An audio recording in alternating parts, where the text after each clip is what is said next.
ওকে প্রমাণ দেখতে পাবেন 90s-এ মাঙ্গলিক কথার অর্থ ভৌমদোষ মানে বৈধব্য যোগ। মাঙ্গলিক মেয়েকে বিয়ে করলে সংসারে বৈধব্য চলে আসবে, ওর লাইফে বৈধব্যতা চলে আসবে এবং মা সন্তান হারাবে, ছেলে হারাবে, ছেলের মায়েরা জেনারেলি মাঙ্গলিক মেয়েকে অ্যাভয়েড করা শুরু করতো।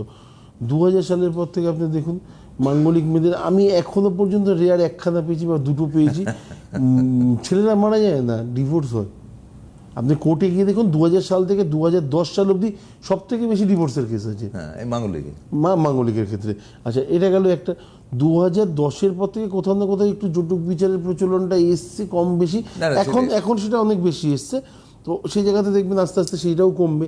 মাঙ্গলিকের প্রভাবটা তখন শুধুমাত্র দাঁড়িয়ে থাকবে ওই একটি জায়গায়, আমার মেয়ে মাঙ্গলিক, বাবারা গর্ব করে বলবে যে আমার মেয়ে ভালো জায়গায় চাকরি পেয়েছে। তো তখন কোনো মেয়েকে দেখবেন না, মেয়ের বাবাকে দেখবেন না মাঙ্গলিক কাটানোর জন্য তারাপীঠে দাঁড়িয়ে রয়েছে বা কোনো বাড়িতে পুরোহিত বা কোনো মন্দিরে গিয়ে দাঁড়িয়ে রয়েছে। যেটা আজকে আমি বলছি, আজ থেকে 10 বছর পরে যদি এটা না হয় আপনি আমাকে বলবেন। আমি একটা কথা